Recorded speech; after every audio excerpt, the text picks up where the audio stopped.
All right. Good evening, everyone. Welcome and thank you for joining us tonight. We're proud and excited to present to you Adam Kalinoski. He is the owner and head brewer at Armored Cow. If you're in Charlotte, he's located in the University City area.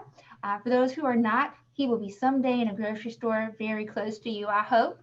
Um, but he is the head brewer. He started brewing on his own, and after about his third batch, he was hooked and knew that he was going to change his career and start brewing. So he opened his doors last year in May at Armored Cow and hasn't looked back. He's got a beautiful presence on social media.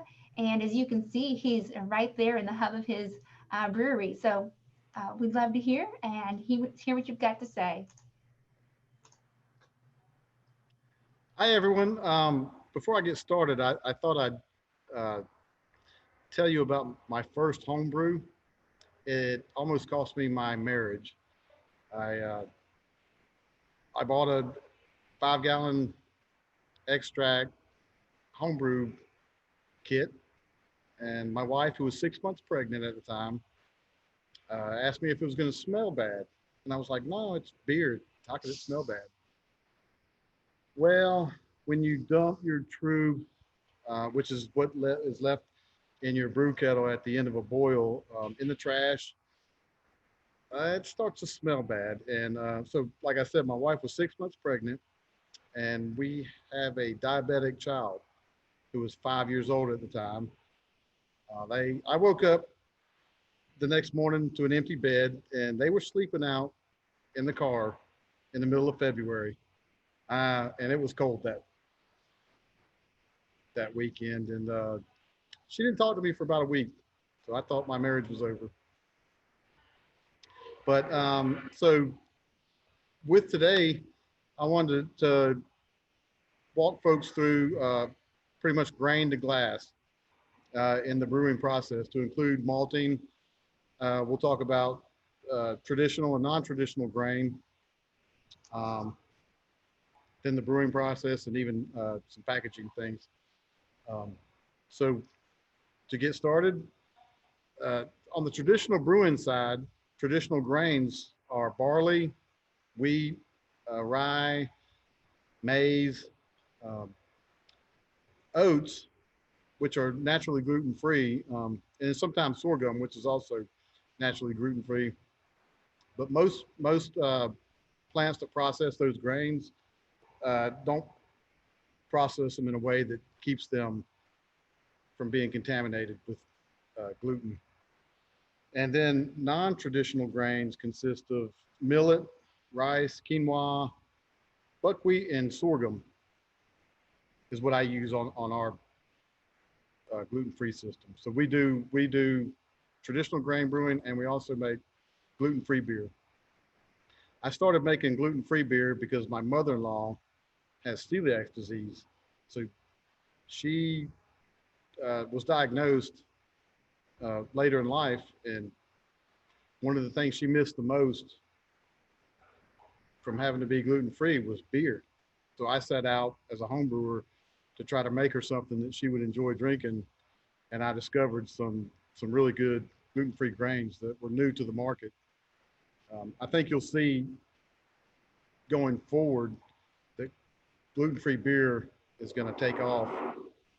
Um, so with traditional grain, there's three typical varieties of barley that you'll find in North America. Copeland, they're called Copeland, Metcalf, and Meredith. Um, most of barley is grown in the Midwest and in the North, and that's where you'll find all the maltsters to provide uh, the grain for all the brewers across the country. So with the malting process, the first thing they do is they steep the grain in warm water to hydrate uh, what's called the endosperm. And what this does is it kind of tricks the grain into thinking it's going to grow. Um, and that once it's germinated, that allows them to grow it under controlled conditions. So they'll control the temperature and the humidity. Um, when it gets reaches a certain moisture, they kind of cut that off with a process that's called kilning, and that dries it by exposure to heat and airflow to take the moisture away from it. Um, and they do that in a way that doesn't. There's enzymes in the grain that they don't want to kill. The enzyme is what the brewers use when they mash to convert the starch to simple sugars for the yeast to eat. When the yeast eat the simple sugars, the two byproducts of that are alcohol and carbon dioxide. There's different lengths of time that they kiln the grain. So the shorter the time, the lighter the color and flavor that you're going to get from the grain. The longer that they spend under heat, it starts to cook it. So that's where you get your darker roasted malts and your specialty malts.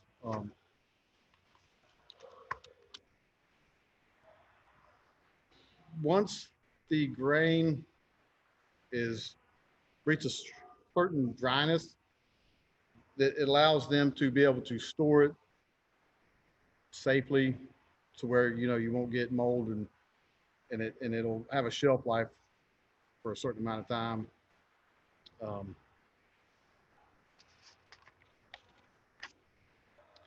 When we get the grain, the first thing that we do is we mill it, and that breaks the husk to a certain level. We don't want to crush it completely. We just want it to crack open so when we mash it, the water can get into it and hydrate it again and release the enzymes. At that point, we'll rest for about an hour, depending on what type of beer we're trying to make. We might start out at a low temperature, what we call a protein rest, at like 122 degrees. And that will build free amino nitrogens, which are healthy, it helps the yeast when you start fermenting the beer. And then we'll raise the temperature to anywhere from like 140 to 152 to do a what they call a beta amylase rest. That is the rest that creates most of the fermentable sugars. At that point, we might raise the temperature higher to kind of create like complex sugars to allow some sweetness, residual sweetness to be in the beer after it's done fermenting. At that time, we also add minerals to adjust the pH of the mash. There's a certain sweet spot of pH that you want in a mash. It's like from 5.2 to 5.8. So we use the minerals to reach that value. Here at Armored Cow, we have a 2-vessel system. That is mainly to save money.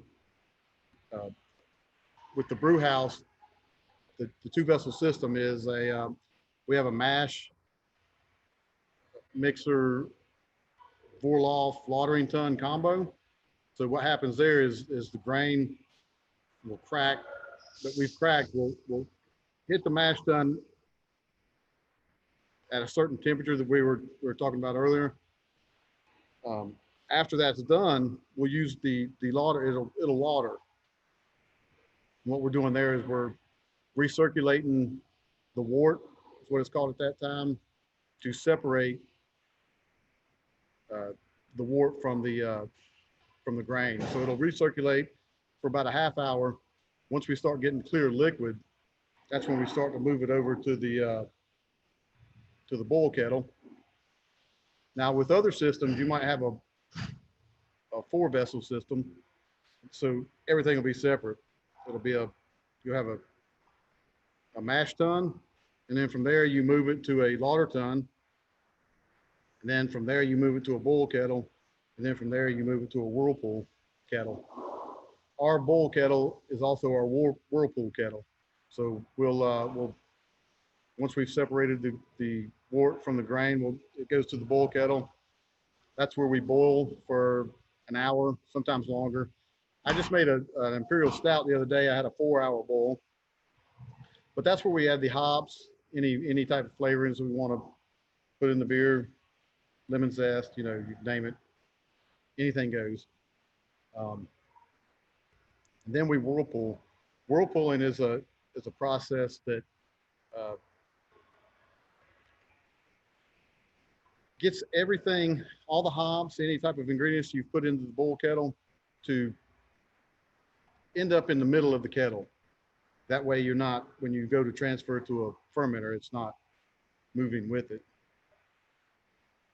So from there, it goes to a heat exchanger. And the heat exchange is basically plates that you have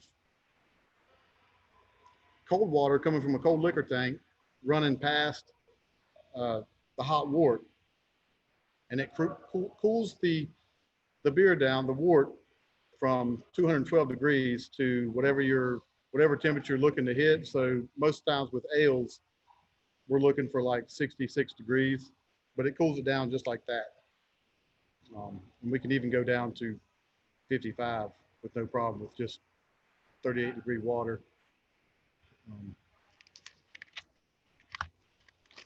There are reasons for boiling the wort. The main reason is to sanitize it, and then also to add the hops and flavors. I spoke a minute ago about a 4-hour boil.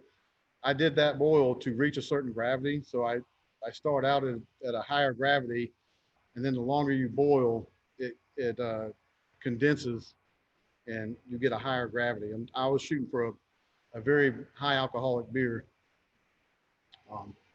It also, it inactivates the enzymes that were active in the mash tun. It also coagulates protein, which you want to get clear beer. And then I spoke about the hops. It's volatilizes the aromas from the hops. Now, when we cool the wort, the reason for that, a big reason for that, is to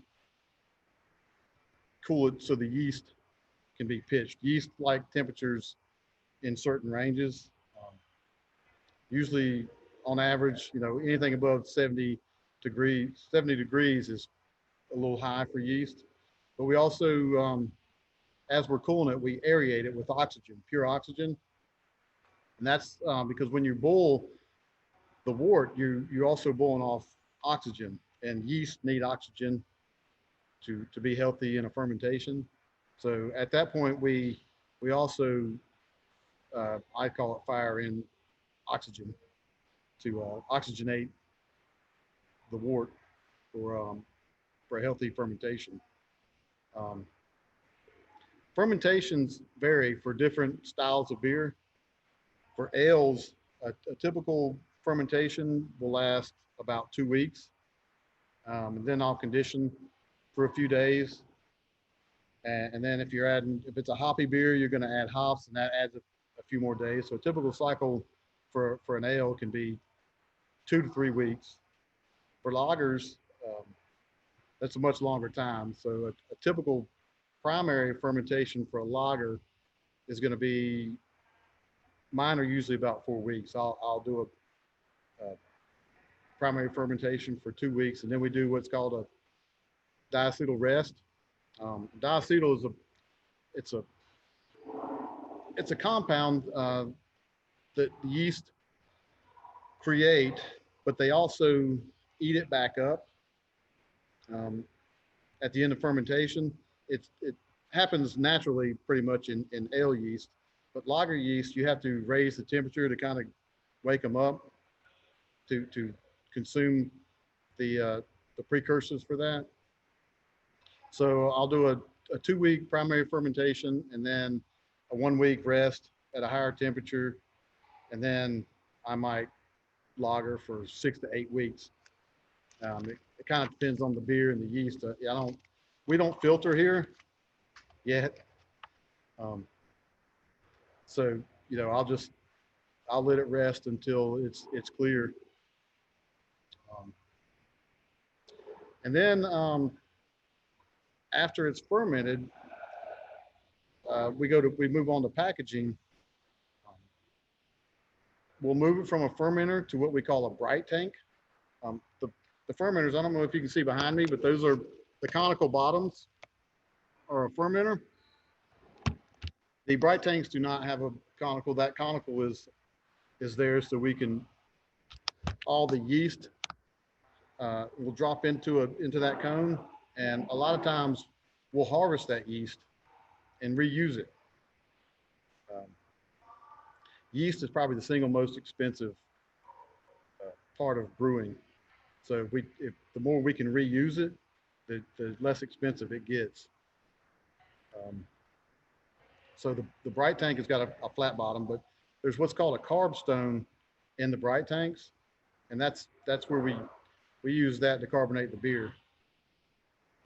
We'll fire CO2 into it under pressure for 30, 40 minutes to reach a certain carbonation level.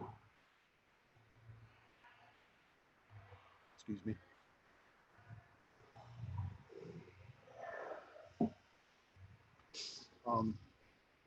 To check the level of CO2, we use what's called a Zaman Nagel.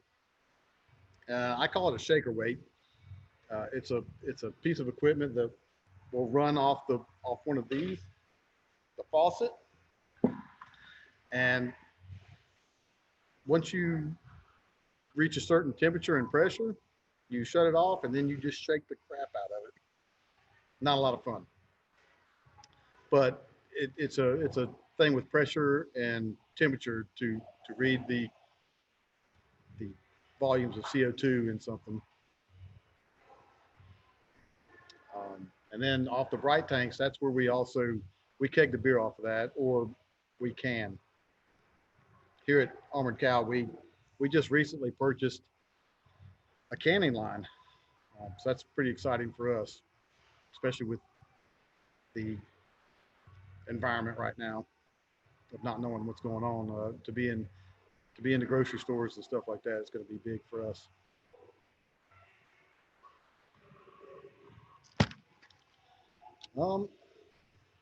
And that's kind of all I got. Okay, well, we've got a few questions.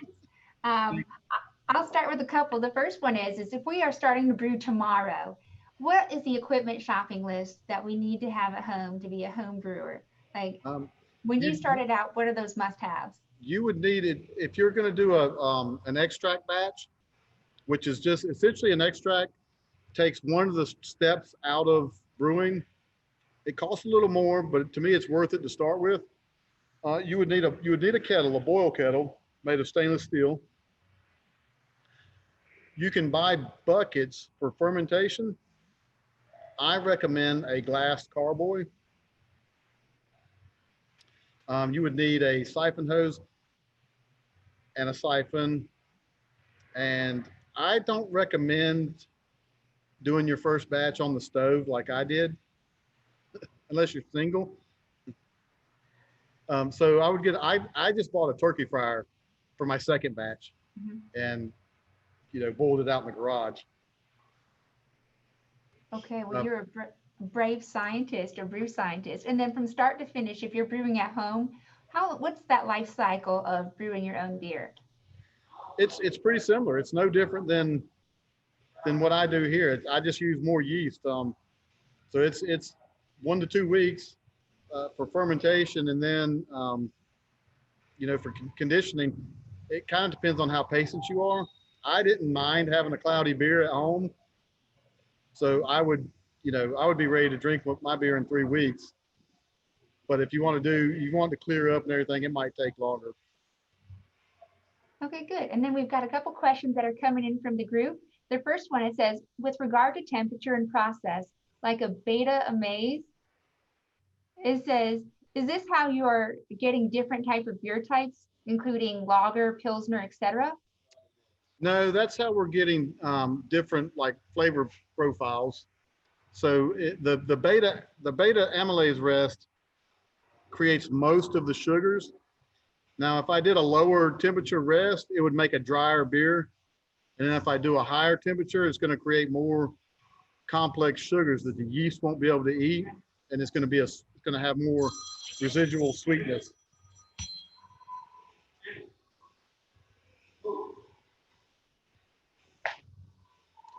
We've got another question is, how many beers do you currently brew and how many will you be canning?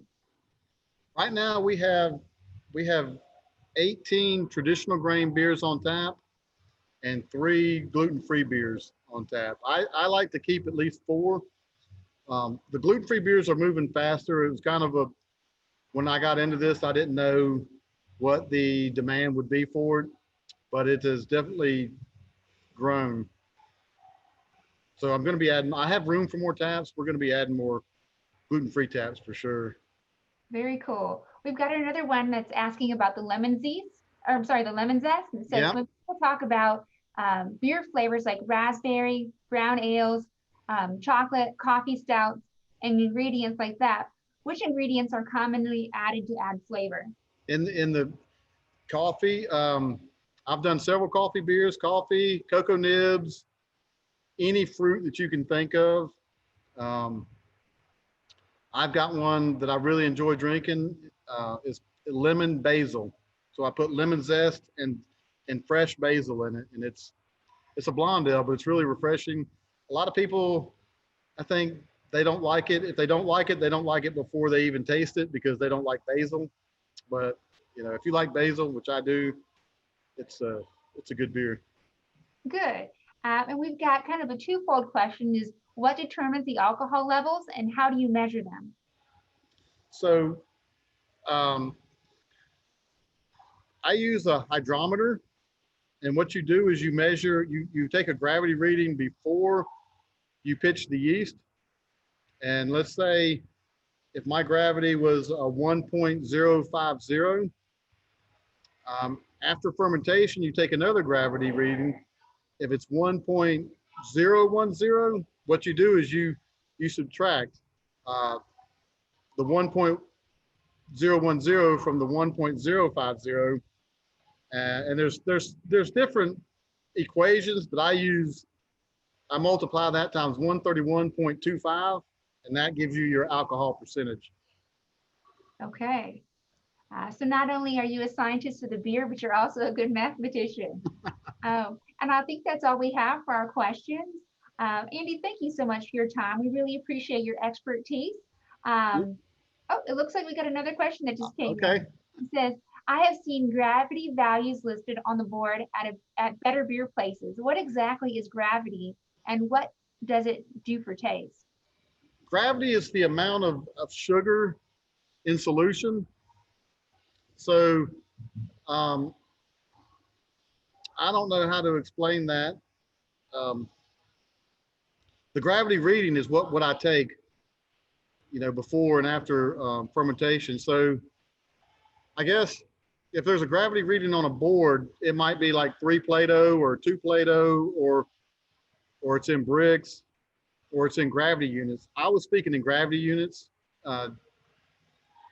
just before because that's typically what homebrewers speak.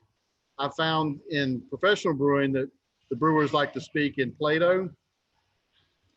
At the end of the day, they all mean the same thing. But if a gravity reading on a board is like a 3 Plato, that's going to be about 12 gravity units, 1.012. I hope that made sense. It sounds complicated, but very, very cool. Thanks again so much for your time. We really appreciate it. And everybody, if you all would like to catch up on this session, just visit beconet.com/flourish, where you'll be able to view this and many of our other webinars we put on. So thanks so much. I hope you have a great night. You're welcome. Thank you. We really appreciate it. Thanks. Thank y'all. Cheers.